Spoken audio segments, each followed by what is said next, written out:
इस कार्यक्रम के पुण्यार्जक हैं माता पिता श्रीमान रूपचंद जी जैन, श्रीमती कमला जैन, दिनेश जैन, रेखा जैन, दिवेश जैन, दिशा जैन, गंगवाल परिवार, प्रवासी मुंबई, निवासी ब्यावर।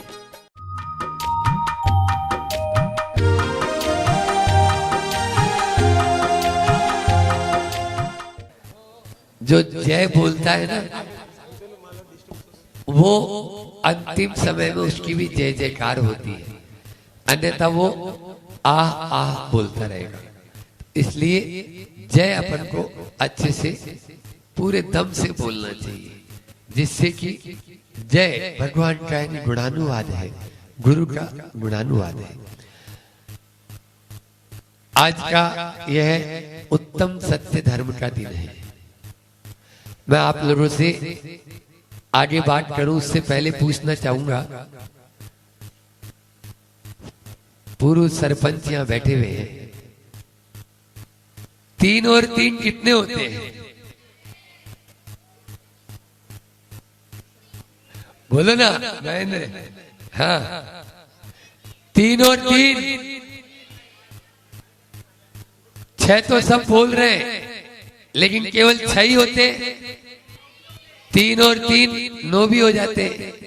3 और 3 बांट दे तो 1 भी हो जाएगा। 3 और 3 0 भी हो जाएगा, घटा दो तो। और 3 और 3 आमने सामने रख दोगे तो 33 भी हो जाएंगे। 6 कहां से लेके आ गए? 3 और 3 की बात हो रही है, ठीक है ना? तो इस प्रकार से एक ही शब्द है, लेकिन उस एक ही प्रश्न के और एक प्रश्न कर लेता हूं। बोलो, वृक्ष पहले आया या बीज? हाँ, वो बीज कहां से आया? इसलिए सत्य को कहा नहीं जा सकता, सत्य को कहा नहीं जा सकता। हाँ, जो कहते हैं वो सत्यांश हो सकता है, सत्यांश है वो, पूर्ण सत्य नहीं। पूर्ण सत्य की कभी अभिव्यक्ति नहीं की जा सकती, उसको बताया नहीं जा सकता, उसको एक्सप्लेन नहीं कर सकते, इसको बोला नहीं जा सकता। आज सत्यांश की ही हम सत्य मान रहे हैं, जो सत्यांश है उसी को सत्य मान रहे हैं, इसीलिए अटक रहे हैं और भटक रहे हैं। बस वो जो सत्यांश है उसको ही सत्य मान लिया तो कैसे बेड़ा पार होगा? 3 काल में बेड़ा पार नहीं हो सकता है। आज सत्य की बात करने के लिए हम यहाँ पर नहीं बैठे, आप सब से हम उसी सत्याचरण की बात करने के लिए बैठे हैं कि उसे परम सत्य को किस प्रकार से प्राप्त किया जा सकता है, वह क्या है सत्यांश, जिसके माध्यम से आप देखिए घर गृहस्थी में भी आए दिन जो लड़ाई झगड़े होते हैं ना, वो इसी कारण से होते हैं। हम सत्यांश को सत्य मान बैठते, बोल दिया ना, बस ऐसा ही।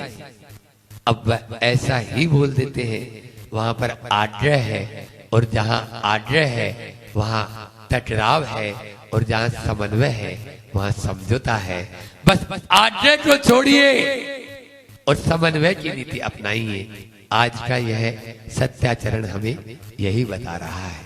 हमें आग्रह को छोड़ना है और समन्वय को अपनाना है। बस टकराव समाप्त और समझौता की नीति हमारे भीतर आ जाएगी। ऐसे सत्य आचरण को हम मन में, वाणी में और व्यवहार में धारण करें। हमारा हृदय मन हमेशा उदारता से भरा रहे, हमारी वाणी हित मित प्रिय मधुर वाणी हो, और हमारा व्यवहार अनेकांत को लिए हुए हो, उसमें व्यवहार में विनम्रता हो, ईमानदारी हो और शालीनता हो, तब जाकर हम उस सत्याचरण की ओर बढ़ सकते हैं। आज उसी सत्याचरण, आचार्य श्री जी एक शब्द बोलते, सत्याग्रही नहीं सत्याग्राही बनो। लिख लो, आंदोलन चलते हैं, सत्याग्राही। अरे आग्रह जहां है वहां तो अशांति है, आग्रह कोई सा भी हो, इसलिए सत्याग्रही नहीं सत्याग्राही बनो। विच्छेद करो, सत्याग्राही जोड़ेंगे तो सत्याग्राही हो जाएगा, लेकिन जुड़ावा नहीं चाहिए। यहाँ पर सत्य को हम ग्रहण करने वाले होंगे, क्योंकि जहां पर आग्रह होता है वहां कलह होता है, झगड़ा होता है, और जहां कलह होता है वहां आदमी झगड़ा होता है, क्या करता है? पहले अड़ता है, पहले अपनी बात पर अड़ जाता है, फिर लड़ जाता है, फिर भिड़ जाता है, और फिर दोनों में से एक चला जाता है। और क्या होता है? पहले अड़ना, फिर लड़ना, फिर भिड़ना, और फिर आगे हो जाएगा क्या? समाप्त हो जाते हैं। यही आगे का नतीजा है। और कई बार तो ऐसा होता है कि कुछ है ही नहीं, फिर भी पत्नी ने पति को कहा कि मैं बेटे को जो है इंजीनियर बनाना चाहती है। इंजीनियर मध्य प्रदेश में देखो 80% इंजीनियर बेकाम के, डिफॉल्टर घोषित। वहां दैनिक भास्कर वाले ने लिखा 80% इंजीनियर डिफॉल्टर घोषित, क्योंकि उनको यही नहीं मालूम कि पुल कैसे बनता है। और पुल तो ठीक है, पुल में मटेरियल क्या क्या लगेगा। तो ऐसे इस प्रकार से तो बोले इंजीनियर नहीं, मैं तो डॉक्टर बनाऊंगा, क्योंकि पति डॉक्टर था और डॉक्टर की कीमत होती है। बस दोनों अड़ गए तो लड़ गए, लड़ गए तो भिड़ गए, पहुंच गए अदालत में। वो बोलते हैं चलो डाइवर्स। हाँ, इतनी सी बात को लेकर ही आजकल तो ये जैसे कपड़े बदलते हैं वैसा काम हो गया दिनेश भैया। तो बस ऐसे ही वहां पर बोले कोई बात नहीं, आप अपने बनाते रहना, मैं तो चली। और दोनों पहुंच जाते अदालत में। जज बहुत समझदार था। जज ने बोला एक काम करो, तुम इंजीनियर बनाना चाह रही है, तुम डॉक्टर बनाना चाह रही है, अपन बच्चे से ही पूछ लेते हैं कि बच्चा क्या बनना चाहता है। अब दोनों एक दूसरे का मुंह देखने लगे। बच्चा? कौन सा बच्चा? बच्चा तो अभी पैदा ही नहीं हुआ। आज के इंसान की यही स्थिति है। ये आग्रह है, लड़ रहा है, खिड़की बंद करो, खिड़की खोलो, खिड़की बंद करो, खिड़की ट्रेन के अंदर। अरे देख तो ले उस खिड़की में कांच है या नहीं है। कांच ही नहीं है तो काहे के लिए बंद करने की, खोलने की या नहीं है? तुम बात करता है। हर व्यक्ति ऐसे ही अड़ता है। इस प्रकार से हम आग्रह जब थोपते हैं दूसरे के ऊपर, तो इसी प्रकार की हमारे ऊपर ये असत्य यानी सीधी सीधी असत्य यानी जो है ना वहां पर है। आप देखिए, इसलिए यदि आप अपने जीवन व्यवहार में सच का प्रयोग करना चाहते हैं तो पहले सबसे पहले सच को जानो, सच को जानो। और उसके बाद में दूसरा है सच को जियो, सच को ध्याओ और सच को पाओ। 4 शब्द और रहे। सच को जानो, सच क्या है? What is the truth? बोलो। जो आया है सो जाएगा। दुनिया में कोई भी शाश्वत नहीं। आत्मा अजर अमर है। मैं जो करूंगा वही मुझे फल मिलेगा। ये सब ट्रूथ है। सच को जानो, आत्मा पर श्रद्धा करो, फिर सच को जियो। जानने मात्र से काम नहीं होगा, जीना होगा। जियो की सिम तो सबके मोबाइल में डली है, लेकिन जियो वालों, हाँ वो तो मार रही है। अपने सच को जियो। सत्य क्या है वो अपने जीवन में घटित होना चाहिए। और साथ में ही सच को ध्याओ। अपन ध्याएंगे, उसकी पूजा करेंगे, अर्चना। मात्र मैं तो कहता हूं सत्य का अर्घ्य चढ़ाने से सत्य जीवन में उतरने वाला नहीं, सत्य को हृदय में धारण करने से सत्य जीवन में उतरने वाला है। बस हमें हृदय में धारण करना है। और हृदय में धारण करने के लिए क्या करें? और 4 बात बताते हैं कि आप आरोपजनक शब्दों का प्रयोग न करें। पहले सबसे पहले क्या बताया? आरोपजनक शब्दों का प्रयोग न करें।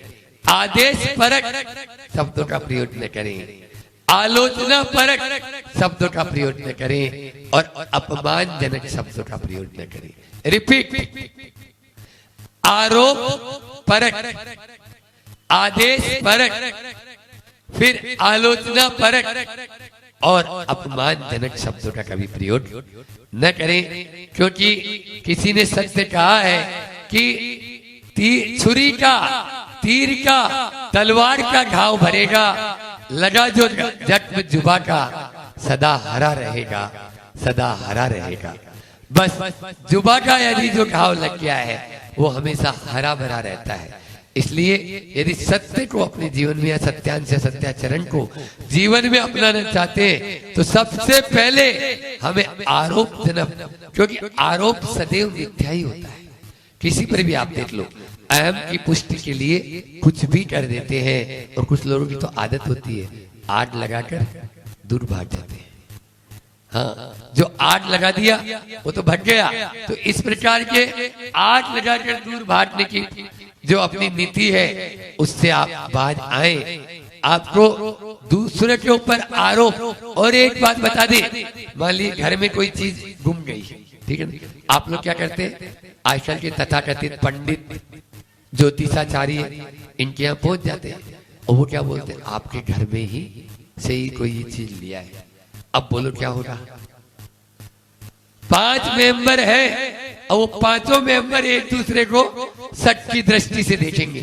क्या वो अवधि ज्ञानी है क्या, जो उसने बता दिया? आपस में एक दूसरे को गलत दृष्टि से देखने लग जाते हैं।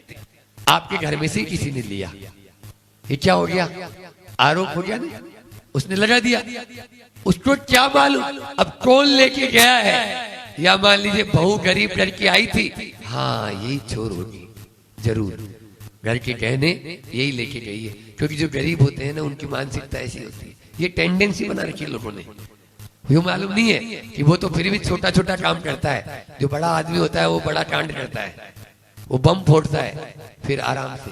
ये तो फिर भी छोटी सी डिबिया से अपनी बंदूक जो होती थी पहले, क्या वो कौन सा आता था, चिट्टी फटाका, वो ऐसी बिंदी जैसा, बिंदी फटाका, टिकड़ी टिकड़ी। हाँ, तो ये गरीब है। तो ये क्या है, आरोप जनक शब्दों का प्रयोग ना करें। अहंकार की पुष्टि के लिए आदमी हर किसी पर आरोप जड़ देता है। अरे सही तो ठीक, मिथ्या आरोप ही ज्यादा लगते हैं, और मैं बोला आरोप मिथ्या ही होता है। दूसरा, आदेश परक शब्दों का प्रयोग न करें। आदेश देना ये शत्रु के समान माना। हमारे गुरुजी बार बार कहते हैं कभी आदेश परक शब्दों का प्रयोग। जब व्याकरण कातंत्र रूपमाला पढ़ रहे थे तो उसमें आता है कि मित्रवत आगम है और शत्रुवत आदेश है। आगम मित्रवत होता है और आदेश शत्रुवत होता है। चलो यहां से बाहर, इधर आ, ये काम कर, वो उठा, ये उठा, ये सब आदेश है। और इस आदेश के माध्यम से कभी सत्याचरण आपके जीवन में नहीं आ सकता। सत्याचरण को लाना चाहते हैं, आदेश कम से कम कहीं पर बहुत ही जरूरी है तो हम दें, अन्यथा आदेश परक शब्दों का प्रयोग न करें। आलोचना परक, अरे समालोचना तो फिर भी ठीक है, लेकिन आलोचना वो बड़ा मजा आता है ना, आलोचना सुनने में दूसरों की और आलोचना करने में। थोड़ा मिर्च मसाला लगा के दे दे तो फिर देखो कितना मजा आता है, और आप भी उसमें थोड़ा थोड़ा डालते रहते हैं। हाँ हाँ मैंने भी सुना, तो वो ऐसे ही है, भले ही सुनाओ चाहे नहीं सुनाओ, फिर वो बोलेगा, फिर आप बोलेंगे। ये क्या है, ये आलोचना शुद्ध आपको झूठ की ओर लेके जा रही है, असत्याचरण की ओर लेके जा रही है। इसलिए सत्याचरण का पालन करते हैं तो आप आदेश परक या आलोचना परक या आरोप परक शब्दों का, अरे शब्दों की कमी है क्या, अच्छे शब्द बोलो ना। कुरल काव्य में बहुत अच्छी बात कही। कुरल काव्य में कहते हैं कि जो अच्छे शब्दों को छोड़कर ओछे शब्दों का प्रयोग करता है वो बेचारी दरिद्रता का प्रतीक है। और उसने आगे कहा कि वह पेड़ पर लगे हुए मीठे और पके फलों को छोड़कर खट्टे और कच्चे फलों को खाना चाहता है। बोलो ये कौन जो इस प्रकार से आरोपजनक या आदेशपरक शब्दों का प्रयोग करता है और अपमानजनक शब्दों का भी प्रयोग न करें। द्रौपदी ने इतना ही बोला, अंधों के अंधे पैदा होते हैं। बस इसी एक वाक्य ने महाभारत कर दी। वहां की महाभारत तो फिर भी समाप्त हो गई। घर घर की ये महाभारत कब रामायण में परिवर्तित होगी पता नहीं, क्योंकि आए दिन स्पार्किंग होता रहता है। बोल रहा था ना मैं पहले ही दिन, क्रोध के दिन बताया था मैंने, शॉर्ट सर्किट। हाँ बिल्कुल, स्थिति बड़ी तनावपूर्ण रहती है, वह हमेशा तैयार ही बैठा रहता है। इस प्रकार से बात बात को लेकर उपन जाते हैं। ये सब ऐसे शब्दों को अपन छोड़ें। आचार्य उमा स्वामी महाराज जी ने बहुत अच्छा बताया। यदि सत्य का प्रयोग करना चाहते हो, अभी अभी 10 लक्षण विधान भी किया। जब 52 गजा चातुर्मास चल रहा था तो लगभग 10 जज और 50 से 60 वकील आए थे। वहां के आनंद जी तिवारी बहुत भक्त आज भी हैं, वो बड़वानी में, तो आना चाहते हैं यहाँ पर। तो वे वरिष्ठ जज हैं वहां के डीजे। आनंद जी तिवारी के नेतृत्व में एक वकील और जज के लिए हमारा संबोधन हुआ।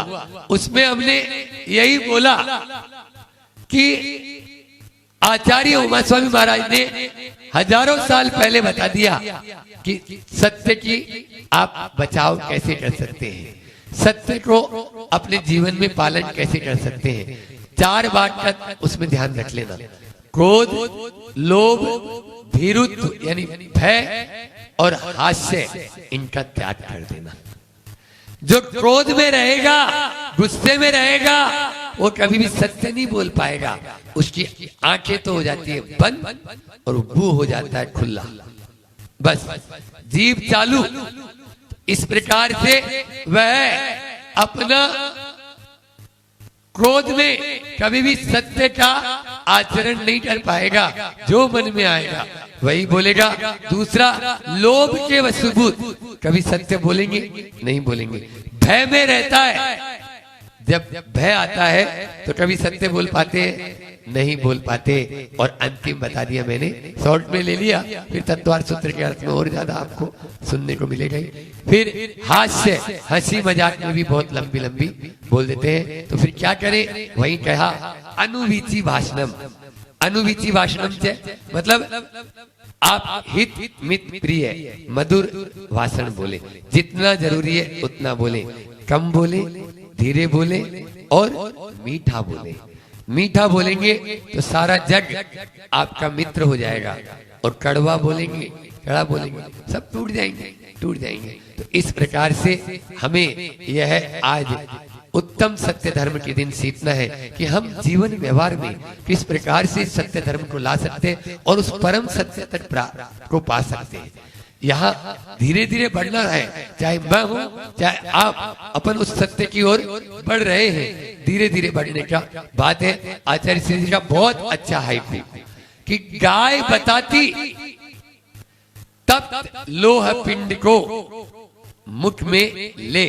सत्य, सत्य क्या है ये गाय बता रही है। हम जब अभी नासिक अंजनगिरी में गजपंता में थे तो श्रेणिक चारित्र का स्वाध्याय चल रहा था। उस श्रेणिक चारित्र के स्वाध्याय में बहुत एक अच्छी मार्मिक कहानी आई कि चंपापुरी, ये चंपापुरी जो अपनी है राजा के पास, चंपापुरी में एक वृषभ यानी बैल था। गाय समझ लो, यहाँ पे आता है गाय या बैल दोनों बोलते हैं उसमें। तो वह रोज आता, उसका नाम था भद्र। लोग उसे बहुत अच्छे से जानते, खूब खिलाते। एक वहीं पर एक सोम शर्मा नाम का ब्राह्मण था, उसकी 2 पत्नियां थी, सोमिल्ला और सोम शर्मिका। सोमिल्ला को पुत्र रत्न की प्राप्ति हो गई, लेकिन सोम शर्मिका को नहीं हुई। उसको नहीं हुई तो वो जलने लगी, कूदने लगी, घर में बात बात में कोहराम मचाने लगी। और एक दिन तो हद से पार हो गया। उज्जैन में वो जिस घर में चातुर्मास किए उस घर का सेठ उनके ऊपर डाउटफुल हो गया कि इन सेठ ने, इन मुनि महाराज ने मेरा खजाना कहीं दूसरी जगह छिपा दिया। तब ये बातचीत चली और ये कहानियां चली। ऐसे 8-10 कहानियां एक दूसरे को सुनाते रहे। तो बात ये है, वो अलग बात है। यहाँ पर उस जिनदत्ता, फिर उस जिनदत्ता ने भी हाथ में लेके सबको बता दिया कि मैं निर्दोष हूँ। गाय बताती तब लोह पिंड को मुख में ले सत। इस प्रकार से आज अपन इस सत धर्म का अपने जीवन में अंगीकार करें। 4 बात अंतिम में और कहकर जो युवा वर्ग है वो कि क्रिटिसाइज नहीं, क्रिटी गाइड बनो। हम बात बात में क्रिटिसाइज करते हैं, बस वो नहीं। दूसरे के अंदर मेन मीट, उसमें नुट्टा चीनी निकालना, ये क्रिटिसाइज है। क्रिटी गाइड नहीं, थोड़ा ऐसा कर लेते तो बहुत अच्छा होता। फिर अडामेंट नहीं, एडजस्टमेंट करें। अड़ो मत, एडजस्टमेंट करो। बैड हैबिट को करें एग्जिट, बैड हैबिट को करें एग्जिट, अपनी बुरी आदतों को बाहर कर दे। और हार्ड नहीं, सॉफ्ट जबान हो, सॉफ्ट बनो। हम हार्ड, हर चीज सॉफ्ट चाहते हैं। बोले चाहते गद्दा भी हो तो सॉफ्ट सॉफ्ट हो, रोटी भी हो तो सॉफ्ट सॉफ्ट हो, सब्जी भी हो तो सॉफ्ट, रसगुल्ला भी हो तो सॉफ्ट सॉफ्ट हो। हाँ, और भी सॉफ्ट थी, हाँ बहुत सारी चीजें हैं। चलिए, लेकिन जबान को क्यों हार्ड बनाते हो? अरे दांत हार्ड है, जीभ लचीली, जीभ जन्म से होती है, मरण समय तक रहती है। दांत हार्ड होते हैं, बाद में आते हैं, पहले टूट टाट कर जा रहे हैं। तो इसी से समझ लो कि लचीलेपन का कितना अच्छा, अपन को सॉफ्ट का कितना अच्छा फायदा हो सकता है। बस उस सत्य आचरण को अपने जीवन में जाने, माने, ध्याएं और पाए, तभी अपना जीवन कल्याण में होगा। सबका जीवन कल्याण में हो, इसी भावना के साथ। अहिंसा परमो धर्म की आचार्य गुरुवर विद्यासागर महामुनि राज की। जो कड़वा ना हो, जो कड़वा ना हो वो भला सांच कैसी, जो कड़वा ना हो वो भला सांच कैसी, जो तपती ना हो भला वो आँच कैसी। कौन आकर गिरता नहीं इस भूखी धरा पर, कौन आकर गिरता नहीं इस भूखी धरा पर। जबकि जिंदगी सबको मिली है कांच जैसी, जबको जिंदगी मिली है सबको कांच जैसी। वो सत्य है तो निश्चित ये मान के चलना कड़वा ही होगा, क्योंकि जैसे तपन में आंच होती है, इसी का सत्यता में कड़वापन होता ही होता है। सत्य कभी भी मीठा नहीं होता है, सत्य कभी भी अच्छा नहीं होता है, लगता ही नहीं अच्छा, उसको स्वीकार करने का मन ही नहीं होता। लेकिन ध्यान रखना, सत्य आचरण ही भगवान की पूजा है। पिछले दिनों हमने प्रयास किया विचारों के इस वाक्यान में बैठकर, विचारों की विनय में श्रृंखला में बैठकर, पिछले बहुत सारे दिनों से हम 4-5 दिनों से प्रयास कर रहे हैं अपने जीवन को सच्चा और अच्छा बनाने के लिए। पिछले दिनों हमने अपनी उन्नति में सबसे बाधा अगर कोई डालता है तो वो डालता है क्रोध। उस क्रोध को छोड़ना है और छोड़ने के भाव बनाए, और उन कठिन परिस्थितियों में भी अपने मन को बनाने के लिए मैं सहनशील आत्मा हूँ, मैं सहनशील आत्मा हूँ, मैं सहनशील आत्मा हूँ। इस पर विचार किया, फिर अपन और आगे बढ़े तो और आगे बढ़े, एक कदम आगे बढ़ाकर सारा संसार अहंकार की इस दौड़ में मान सम्मान ख्याति पूजा लाभ में आगे बढ़ेगा, लेकिन मुझे उस अहंकार में नहीं आना है, पीछे हटना है। सारा संसार कठोर हो जाएगा, लेकिन मुझे कठोर नहीं बनना है, मुझे तो एक नरम बनना है और नरम बन के अपने जीवन को और आगे बढ़ाना है। फिर बाहर कितना भी कुछ भी चलता रहे, लेकिन मैं अपने अंदर की पवित्रता को बनाए रखूंगा। और आज बात है सच की, सच के देवता मेरी आत्मा के इस आंगन में आए, इस दिव्य वेदिका पर विराजमान हो जाए। और व्यक्ति सत्य के आचरण को जीवन में अंगीकार करता है, यदि व्यक्ति सत्य के आचरण को जीवन में स्थान देता है तो वो स्पष्ट कह रहा हूं वो भगवान से दूर नहीं है। सत्य धर्म के बारे में अगर बात करूं तो पहले आपको साफ शब्दों में कह रहा हूं, मैं जो कहूंगा वो सब असत्य ही है, मैं जो कहूंगा वो सब असत्य ही होगा। कहूंगा क्यों कहूंगा वो क्यों, क्योंकि जो भी होगा वो अधूरा होगा, और जो अधूरा होता है वो सत्य होता ही नहीं है। क्योंकि सत्य सबसे पहले तो कहा नहीं जा सकता, क्योंकि सत्य पुनरुत्पन्न कथन किया नहीं जा सकता, क्योंकि सत्य कथनी का विषय नहीं है, सत्य करने का विषय है। सत्य उच्चारण की चीज नहीं है, सत्य उच्च आचरण की चीज है। यदि सत्य के बारे में कहने की कोशिश भी करूंगा तो कैसे कर ही नहीं सकता हूं। जैसे एक चित्रकार है, वो चित्रकार अपनी कला के माध्यम से पानी बना रहा है, पर्वत बना रहा है, लेकिन वो पानी और पर्वत बना सकता है, आपको वहां दिखा नहीं सकता कि साक्षात में क्या है। क्योंकि ये सत्य को जीने के लिए ध्यान रखना, इस सत्य को प्राप्त करने के लिए युग के आदि में आदिनाथ भगवान ने 1000 वर्ष तक सत्य को पाने में लगा दिए। अपने जीवन के 1000 वर्ष सत्य नहीं पा पाए, वो 1000 वर्ष के बाद सत्य की प्राप्ति करी थी।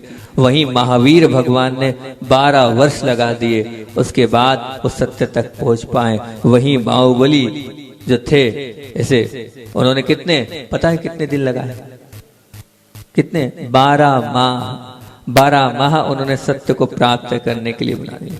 सत्य का आप चाहते हो सुनना, सत्य का आचरण 3 प्रकार से किया जा सकता है। सत्य की बात 3 प्रकार से आचरण में लाई जा सकती है। सबसे पहले भावनाओं के माध्यम से सत्य को स्वीकार किया जाता है। दूसरा, वाणी के माध्यम से सत्य को स्वीकार किया जाता है। तीसरा, व्यवहार के माध्यम से सत्य को स्वीकार किया जा सकता है। भावनाओं का सत्य क्या है, वाणी का सत्य क्या है और व्यवहार का सत्य क्या है, समझने का प्रयास करना। जब व्यक्ति भीतर से सच्चा और अच्छा होता है और बाहर कोई शत्रु सेना भी खड़ी हो, फिर भी दुश्मन भी हो, फिर भी कोई अपना नहीं, कोई पराया नहीं, वो है भावनाओं का सत्य। मैं आपको ले चलता हूँ भावनाओं के सत्य की पहचान कराने के लिए। मैं पूर्व इतिहास की ओर आपकी दृष्टि ले जा रहा हूँ। उस समय पे आपको ले जा रहा हूँ जब महाभारत का वो प्रसंग है। महाभारत का प्रसंग चल रहा था और युद्ध होते होते 1 नहीं, 2 नहीं, 3 नहीं, 4 नहीं, 17 दिन लगातार हो गए। और लगातार 17 दिन हो गए तो अब ये चिंता थी कि कौन जीतेगा और कौन हारेगा। दुर्योधन द्रोणाचार्य के पास पहुंचे और द्रोणाचार्य से कहते हैं कब तक चलेगा, अब कब हमें जीत मिलेगी, हम हारेंगे कि जीतेंगे, कब निर्णय होगा। तो अब द्रोणाचार्य बोलते हैं कि वास्तविकता में आप निर्णय पता करना चाहते हो कि कौन जीतेगा, किसकी हार होगी और कब ये युद्ध समाप्त होगा, तो उसके लिए तुम्हें जाना पड़ेगा सत्य और निष्ठ और धर्म कौन है। बता, सत्यनिष्ठ और जो धर्मनिष्ठ था कौन था पूरी महाभारत में? युधिष्ठिर। बोले तुम्हें युधिष्ठिर के पास जाना होगा और युधिष्ठिर से निर्णय लो, उन्होंने जो निर्णय दे दिया वही सब कुछ घटित चले आएगा। अब दुर्योधन मेरे दुश्मन से मैं पूछने जाऊं कि युद्ध में मैं कैसे जीतूंगा या कौन जीतेगा, बड़ी कहानी हैगी। पर रात्रि में ही युधिष्ठिर के पास पहुंच गए कौन? दुर्योधन। और दुर्योधन निवेदन करते हैं कि युद्ध कब तक चलेगा और कौन जीतेगा। तो उन्होंने कहा 17 दिन हो गए हैं और कल 18वां दिन है, और बोले तुम युद्ध हार जाओगे। क्या बोला? तुम युद्ध हार जाओगे। तब ये सब बोला तो दुर्योधन ने क्या कहा कि नहीं, मुझे हारना नहीं है, मुझे जीतने का उपाय बताओ। मुझे हारना नहीं है, मुझे जीतने का उपाय बताओ। अब जिसको हराना है उससे उपाय पूछा जा रहा है कि मुझे जीतने का उपाय बताओ। अब बताओ, आपके सामने जब कभी ऐसी परिस्थिति आ जाएगी कि आपका सब कुछ ले लिया जाए और कहते कि आप नीचे उतर जाओ और आपकी सीट से आपको उतारने का तरीका पूछा जाए कि आप उठो, मेरे को बैठना है इस सीट पर, आप तरीका दे दोगे क्या? फार्मूला दे दोगे क्या? क्योंकि अभी बात चल रही भावनाओं की सत्य की, कि भावनाओं के माध्यम से सत्य होता है। लेकिन जिससे पूछा जाता है कि सत्य क्या है, तो युधिष्ठिर सत्यवादी थे, युधिष्ठिर धर्मनिष्ठ थे। उन्होंने कहा तरीका तो पूछ रहा है तो मैं तरीका भी दे देता हूँ, वैसे जीतना तो मुझे है और मैं ही जीतूंगा, ये पांडव ही जीतेंगे, लेकिन तुम तरीका पूछ रहे तो तरीका बता रहा हूँ, तरीका बता रहा हूँ। तरीका पता भी होगा आपको, सुनी कि नहीं सुनी कहानी आपने? नहीं सुनी। तरीका बताया युधिष्ठिर ने कितनी बड़ी बात है, कितनी दमदारी की बात है कि अपना खुद का अंत करने का तरीका हम खुद बता रहे हैं। बोले मैं तरीका बता देता हूं, अगर ये हो गया तो तुम जीत जाओगे। बोले इसके अलावा कोई चारा नहीं जीत सकते। बोले हाँ क्या? बोले माँ गांधारी जिनकी आंखों पर पट्टी लगी है, वो जो पट्टी लगी है उनकी आंखों में इस प्रकार की ताकत है कि उस ताकत के माध्यम से तुम जीत सकते हो। बोले कैसे? बस तुम्हारे पूरे शरीर को माँ गांधारी देख ले तो तुम्हारा शरीर वज्र का हो सकता है। इतनी परम पावन ताकत उनके संयमी आंखों में है, उनके संयम के कारण इतनी ताकत, ऐसी रिद्धि उनके पास है। बस वो माँ है जो तुम्हें बचा सकती है। बस अब तुम ऊपर से लेके नीचे तक नग्न अवस्था में पहुंच जाओ और पहुंचने के बाद माँ से निवेदन कर दो, वो एक बार पट्टी खोल के देख लेगी तो समझ लेना तुम्हारा क्या हो जाएगा, कल्याण हो जाएगा और तुम बच जाओगे और तुम जीत जाओगे, अन्यथा जीत नहीं सकते हो। कोई होगा अपने अंत का तरीका बताने वाला कि ये है मेरे अंत का तरीका, ये है भावनाओं के माध्यम से सत्य को स्वीकार करना। बहुत बड़ी ताकत चाहिए, तब तो उन्हें धार्मिक धर्मनिष्ठ कहा जाता है, सत्यनिष्ठ कहा जाता है। अब दुर्योधन ने सोचा क्या किया जाए, फिर मन में आया कि नहीं, युधिष्ठिर ने कहा है बात तो निश्चित सत्य ही होगी। और अर्धरात्रि में निर्वस्त्र होकर जा रहे थे, बीच में कृष्ण जी मिल गए और कृष्ण जी तो कृष्ण जी हैं। कृष्ण जी समझदार थे, मानते थे कि अगर ये घट गया तो बहुत कुछ ऐसा हो जाएगा, अनहोनी हो जाएगी और मुझे इस बात की डर नहीं है। बात इसकी है कि असत्य की जीत हो जाएगी, मुझे सत्य को जिताना है।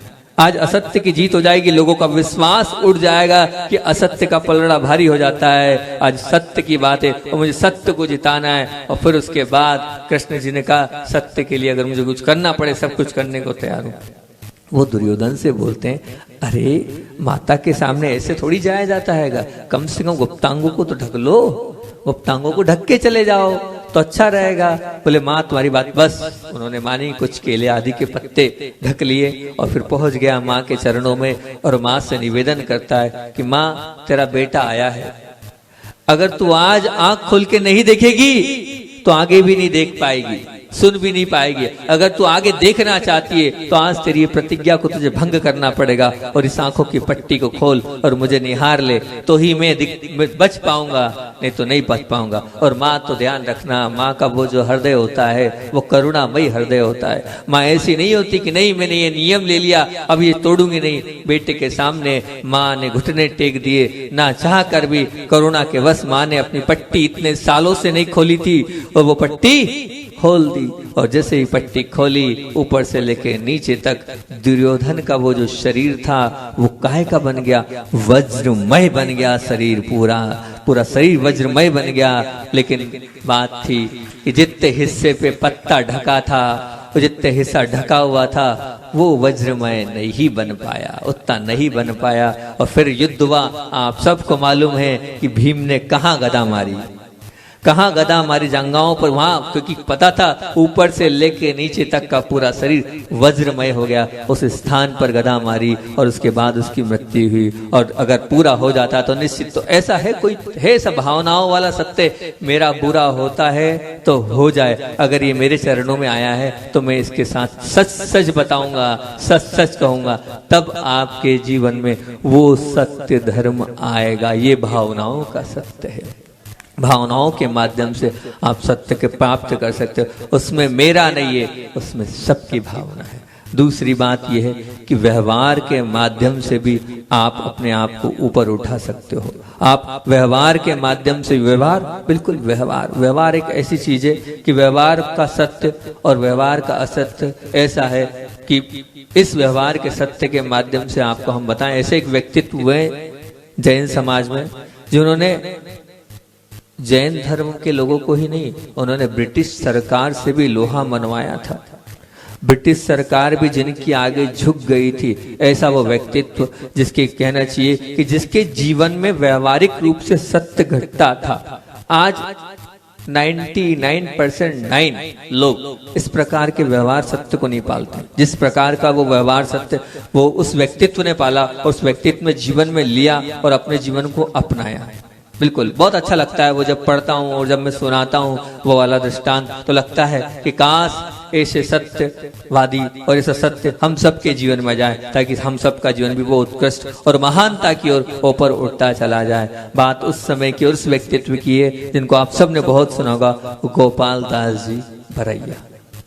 गोपाल दास जी बरैया जिन्होंने आगम ग्रंथों की बहुत आंदोलन किया, और आंदोलन नहीं किया, उनने उन ग्रंथों को अपने जीवन में उतारा। पंडित तो बहुत हैं, आज भी बैठे हैं, प्रवचन कर रहे हैं, लेकिन जीवन में कितना उतारा? मूल बात तो जीवन में उतारने की। आपने जीवन में कितना अपनाया, अपनाने की और उतारने की और जीवन को उत्कृष्ट बनाने की बात है। उस व्यक्तित्व ने अपने जीवन में उतारा, उतारने के बाद सबके माथे टेक दिए कि वास्तविकता में ये सत्य है। पंचम काल की बात है बंधुओं, चतुर्थ काल की बात नहीं है। बहुत 100, 150, 200 साल पुराना ही विद्वान हुआ वो गोपाल दास जी बरैया।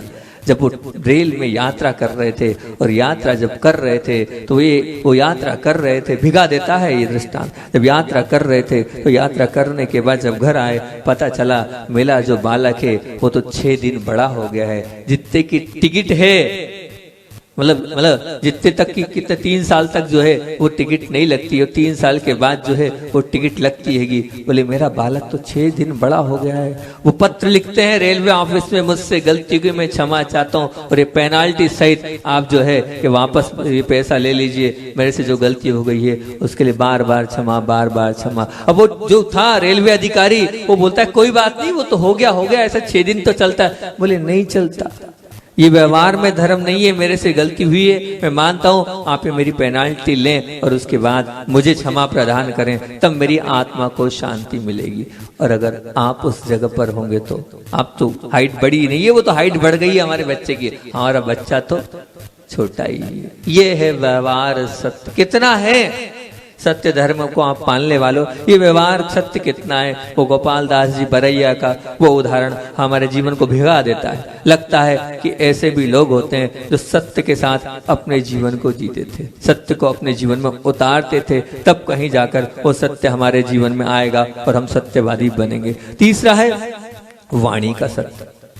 वाणी 2 तरह की होती है, एक होती सत्य प्रिय, मधुर प्रिय, और एक होती अप्रिय।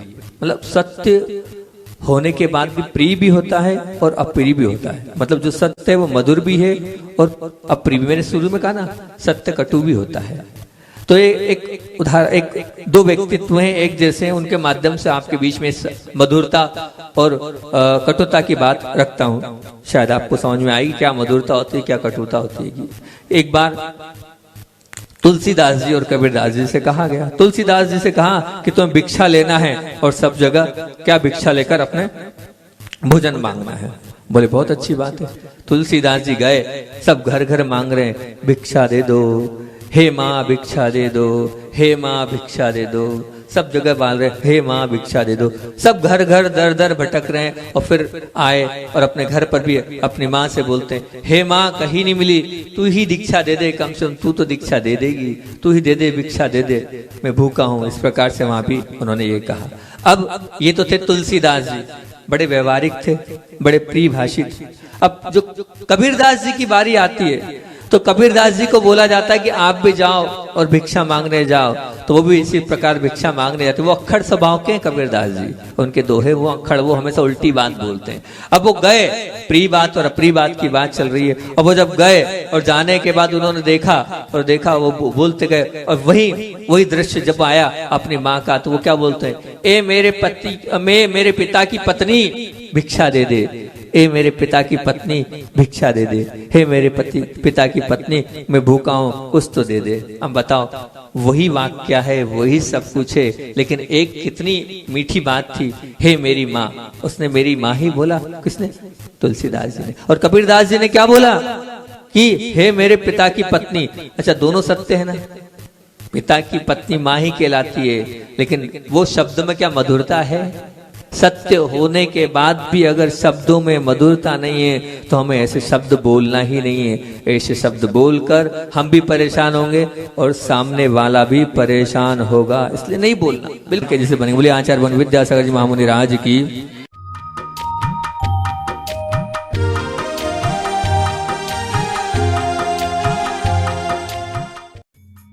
इस कार्यक्रम के पुण्यार्जक थे माता पिता श्रीमान रूपचंद जी जैन, श्रीमती कमला जैन, दिनेश जैन, रेखा जैन, दिवेश जैन, दिशा जैन, गंगवाल परिवार। प्रवासी मुंबई, निवासी ब्यावर।